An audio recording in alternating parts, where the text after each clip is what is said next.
I know that AI is coming hot and heavy because I'm in the middle of a house renovation and my dad was in the kitchen the other day. I asked him about one of the measurements in one of the rooms. He was like, yeah, 2 seconds. And I walked over to him and looked around and I was like, is that chat? He's sitting using ChatGPT to work out calculations. I never thought I'd see the day where he was using ChatGPT.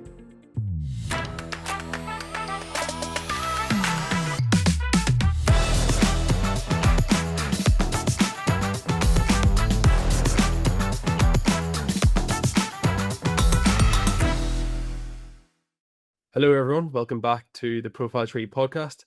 Today, in this episode, we've got a few things to discuss around client expectations since AI has arrived. It's such a big thing now that everyone's talking about and trying to keep up with. Today, in this episode, we're joined with Gabby and Emer from the team, and we're going to get into it. So, since AI has came along, it's sort of transformed how businesses view marketing, content creation, and agency services in general. But while it's created some opportunities, it's also changed how clients expect the expectations work and how we meet them as well. You know, we're having some clients ask us, "Oh, are you using AI? What kind of tools are you using for productivity? Will you be using AI in our work?"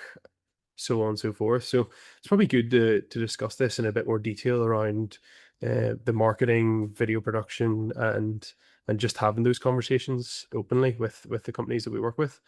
We'll start with client services. Emer, so before AI became mainstream as such, what did clients typically expect from us? I think initially, before AI was really a thing, especially in our industry, um, things like project timelines were probably the main thing that I encountered. A lot of our projects are website related, and these were a lot longer by months, not even just weeks, like months longer. We had entirely different processes in place compared to what we do now, and that's been split in half. Our timelines were going from, there were times websites would take 6 months depending on how busy our clients were, and they're now down to 8 to 12 weeks depending on what kind of website that you're actually getting. Um, Things like content creation, which we do as part of some of our website builds, also took a lot longer because our content writers were doing a lot of specialist research. They were doing a lot of in-depth keyword research, which we still do, but it's definitely been improved in terms of efficiency with AI, and it's been made a lot easier. So things like that have become a lot quicker as well. We were seen as experts in all areas of what we offer. Obviously, we still are, but clients are a lot more informed now, I've found, since using AI. And I'm sure that's something that you've encountered quite a lot as well, Gabby, particularly in the training department with some of your clients. Yeah, definitely. I think with, say, obviously, kind of before AI, a lot of even say like internal management, I think for businesses was, just purely down to manpower, So, say, for example, creating reports could take, like, I've worked with businesses before that have told me certain reports maybe would have taken 3 people, maybe over a space of, say, a few days, to create that. Whereas now, with kind of the inclusion and even in how AI technology is developing, there's finding, there's expectations say that maybe sometimes are unrealistic, but I think they're realizing that, with AI there's kind of so much they can quicken up, in terms of, so say like what would take maybe a 2 to 3 day 3 person report can maybe be done by one person within, an hour. And do clients just from your end, Emer, do they question this? Like, do they ask about like pricing around AI, or do they ask about the options? An AI option or a custom build or something like that, Yeah. or do they just assume it's part of the we build it into our processes? No, clients have been asking that. That is an increased thing that people have been asking, particularly with content writing. Obviously, we offer packages which are completely written by our content team, or there are AI options which are obviously cheaper as they do take less time. However, it's not less effort, and I think this is where the misconceptions can come in. We're not just popping a prompt into ChatGPT and expecting it to write the article and then passing that back to the client. We would still QA it. A content writer will still review it, QA it, make corrections, make edits, and write some of the content themselves as well. We would more so use it as a structure and a base rather than to write the content fully, because everyone knows obviously AI is amazing, but it still requires quite a lot of human intervention to actually be successful, because it can pick up wrong, content, wrong dates, and things can just be incorrectly included in your content that may not be applicable to your topic. So we've had quite a lot of confusion, I think, around that, where maybe people will think, if they're asking for a few articles that can be done in 30 minutes, but it still requires quite a lot of human intervention from the team. It obviously has made things a little bit more time efficient, which then obviously makes things more cost efficient, but there still has to be quality control. There still has to be other things to consider. You can't just, include all the AI written articles and not kind of do anything to them. So that's been a common misconception that we've kind of found when selling projects. For websites, not so much, just because obviously it is still a developer building out your website. We haven't really got around to fully building a website with AI just yet. It's definitely something that we're looking into and we're practicing on our internal brands, but not something that we've offered fully in a client project just yet. Hmm. Yeah, I could see that. And like, what about social media, Gabby? Like, do you see recently I've had clients ask me about certain things around like YouTube, Facebook, LinkedIn. Do we have a tool yet that will post to every one of them? Like, is there AI tools that literally do the work for you yet? Or is there always some sort of human intervention there? Yeah, well, definitely. I think that's probably one of the more common questions I get, especially whether it's talking to a client about social media or talking about AI. And I think it's as well because I think, when it comes to say marketing in general, but social media, say just as a focus, I think there's a common misconception of how much time was needed for it. So I think every business is try to use their time the best way. So like one question I do get an awful lot is there a tool that I can create a post and it goes across all of my platforms, maybe goes into my email marketing, things like that? What it really, in reality, there are, say, AI tools out there, like, say, Buffer, which is a scheduling platform. It has some good AI tools, for scheduling cross platforms. And there's one called SocialBee, just as an example. But what were the kind of issues is that, there's not one tool that's going to do everything for you when it comes to your marketing. It's not going to create the content without your input and post it when your audience is going to be online. So, what you're kind of looking to do is, it's a great tool, obviously, to centralize your production of your content and, scheduling content as well. But it's not a matter of, you put in one prompt to a tool and it's going to do everything for you. What you're effectively trying to do is improve your productivity while also keeping, the say different platforms, keeping the right tone of voice, the right call to action, having that right message. Because really, like, I've been looking into this a little bit, and I saw that like research has shown that marketers using AI mostly focus on, say, like the ideation of the content, or look at, say, like the reporting of it and the conversational support, which is going to help obviously time there. But at the minute, I don't think there's kind of one tool fits all. There's always going to be limitations, but there's definitely AI tools out there that can help improve your productivity. I think I think what you're saying there is bang on, and also you think about it, like all of these clients that we work with, they all have different needs. Yeah. There's no one solution for everyone, you know. Mhm. Yes, we're all trying to compete for the same goal of, trying to be number one on Google, trying to like create as many followers and engagement, as much engagement as possible as we can on social media, just to for promotion, I suppose, and on different things like products or services. But every client has a different audience in a different place, and some of them have like a Facebook page and they have 14K followers on that, and that's their main source of business. Or some clients only use LinkedIn and they're more like professional or corporate than some of these businesses that are maybe like, not saying they're not professional, but they're more of a professional, like business to business audience, rather than like a B2C, or something like that. Like, if you take a restaurant, they're going to be one to promote on Instagram, TikTok, Mhm. Facebook, but LinkedIn's not really their audience. Yeah. You get like Yeah. solicitors or something like that. They're going to be looking at LinkedIn. They're going to be looking at Google. So yeah, it's quite interesting. And like, from the client side, then do they talk about AI a lot? Are they asking about ChatGPT? Are they asking about, how do you do things, or are they just happy? to go with what we give them, you know? I think quite a lot of our clients actually become introduced to AI through different talks that Kieran has done. So we would obviously offer some like different like talks and things like that as part of the Go Succeed program. And Kieran has done quite a few of those. And clients will usually come in off the back of that saying that they've had a very good experience and they just want a little bit more training. And these are maybe businesses that have had no prior usage of AI, or they're just not very confident with it or don't know where to start, because obviously there is quite a lot of platforms and it can be overwhelming when you don't know what would maybe work best for your business. So we've have had quite an increase in people asking for training or just asking like, should my business be using this? Even we've had clients asking for AI chatbots on their website just to kind of streamline their support and to get quicker responses back to their clients as well. But it's definitely something we've seen an increase in.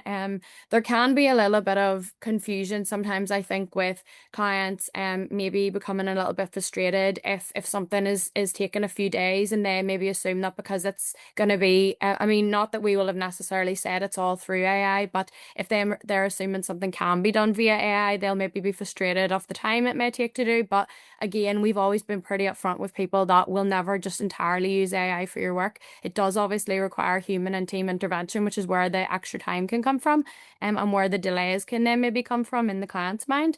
But it's something that we're seeing a lot more of now. A lot more AI is being introduced into things like client proposals and their websites and their content as well.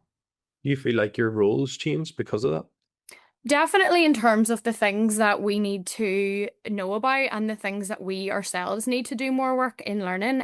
Just because if clients are coming to us with these kinds of queries, you want to be able to answer them and you want to be able to advise them the best platforms for them. So I do feel like all of our roles really here have taken a different more depth. Really, you need to be kind of doing your own research. You need to be practicing using these tools yourself so that you can advise clients on how to use them and what would be best for them. So, and I think that would probably go across the business. Like you've probably experienced this in the video department, and Gabby, you definitely would have in training. Obviously, you're working with clients across such a vast like majority of different industries. So I'm sure you've encountered it as well. And like just you were saying there about like what is best for them. Mm-hmm. Do you find, Gabby, like are we promoting the use of AI to clients? Like, we telling clients that you should be using this in your marketing, or what way to how do you embed that education into your training sessions? Yeah, well, I definitely think there's, say, like when it comes to AI, like say that like when I'm working like with the businesses I work with, when it comes to say even just focusing on terms of marketing with AI, I always feel that there is like a balance needed. The way sometimes I describe it is that AI is there to do 80% of the workload, but you still have to have that 20% input. Because say, for example, one thing of I've kind of seen a lot is a lot of businesses now are using more AI generated content in their marketing, such as say like their social media campaigns. And although like I've worked with businesses that created really nice, say like promotional graphics and things like that with AI, what my kind of main instance or the main kind of point that I try to get across is don't overly rely on AI content, because I saw a statistic just earlier on this morning that 62% of consumers are less likely to engage with a business or trust their content if they know it's AI generated.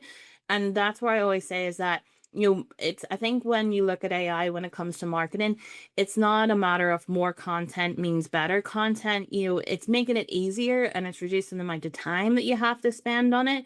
But if like us as audiences now, we're becoming more and more in tuned to AI content. Like I've even caught myself on, I went to send someone a video that I think I'd seen on Instagram or TikTok, and then I took a second, I looked at it and I thought, no, that's definitely AI generated. So I'm not going to share this as if it was a real thing that happened. But what you kind of want to think about, and the kind of main example I always give is that where like that balance is that, say, especially if you are a business where you rely on your actual content. So say like you were a skincare business, you can use AI to create promotional graphics, maybe help you write content for your website, maybe help you write captions for, say, your social posts.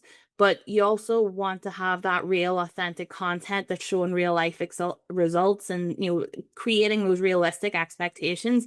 Otherwise, you're going to have potentially new customers coming into you and then leaving disappointed because they're not getting that same expectation they had from the AI content. Yeah.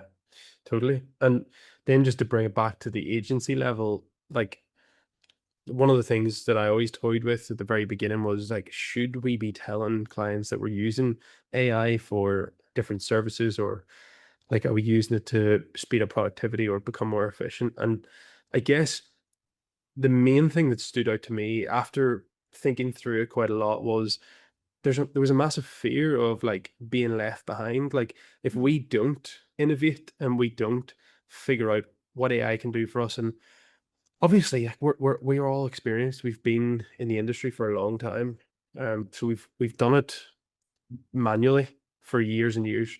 So we have that experience. We know what it should look like and what it should, the quality standard should be. So that being said, from using AI, as long as we are watching and reading over everything, as you said there, Gabby, you were about to send something to a client, and you realized, actually, no, because that doesn't really reflect in the same way that I see it. Yeah.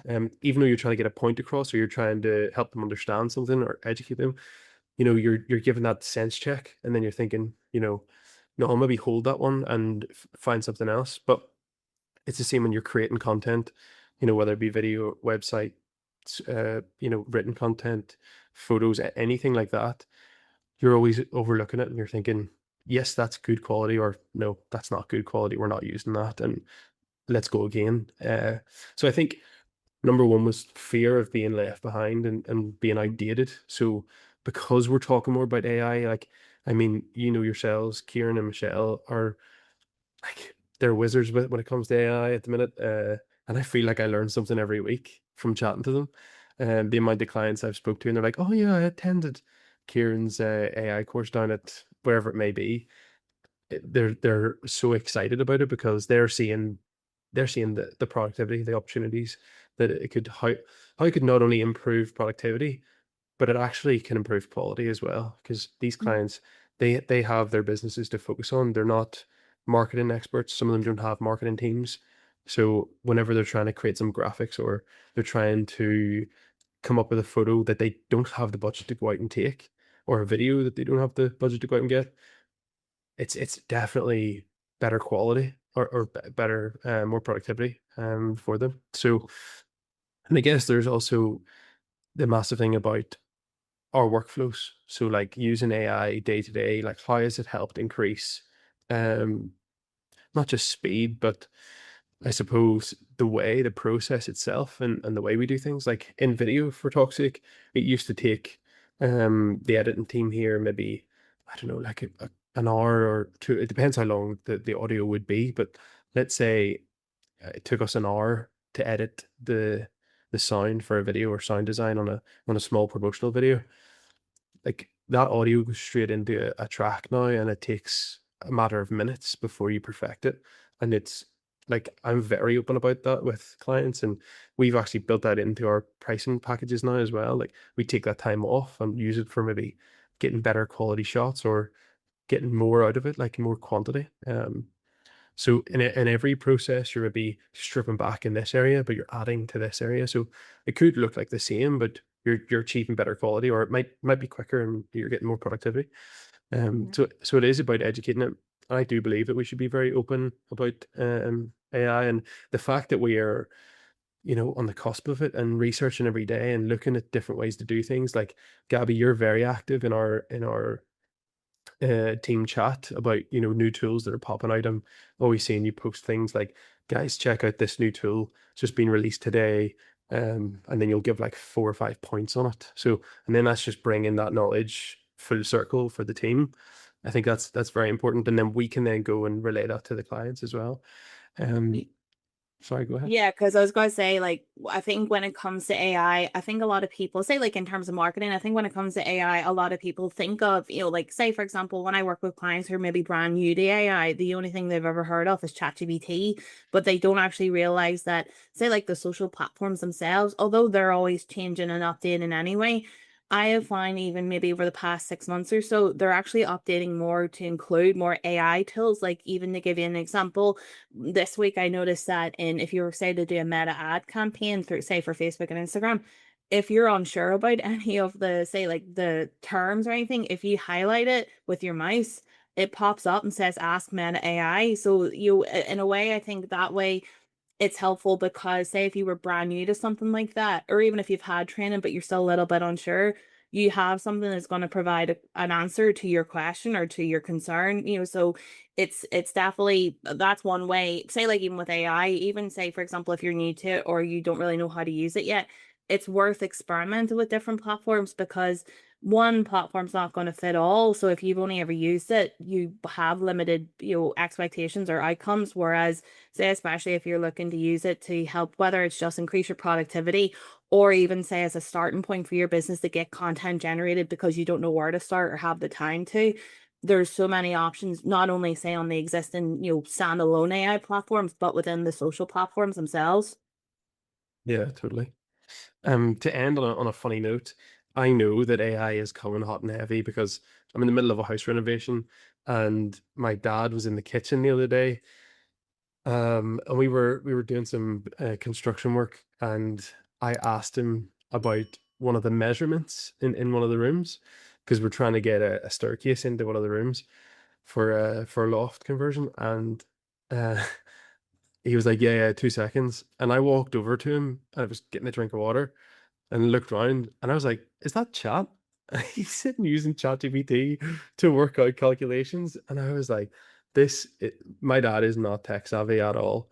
Okay, he knows how to use a phone, like, but I never thought I'd see the day where he was using ChatGPT. It's excellent, but yeah, that's a funny one. I thought that was good. Mm. Uh, so AI in total has made marketing delivery fast and definitely more efficient for us. Um, it hasn't eliminated the need for strategy, creativity, and our experience and the quality control overseeing that work going out. The challenge I think for agencies is helping clients understand the difference. You know, this is custom work. This is the help of AI, but something that we're all very much in tune with and we're pushing on through. And I think the clients are happy with that as well. Like from what my conversations that I've been having, everyone is very much like asking for support around this area. And if anyone out there is looking for support around AI, building AI policy within the workplace, anything like this, looking at tools, trying to bring that into your like marketing strategies, do contact us at ProfileTree. I'm sure anyone on the team would be happy to help you. So thanks very much for listening, everyone. We will we hope you find it interesting. It's definitely interesting for us to talk about these things as a team. And we'll see you in the next one.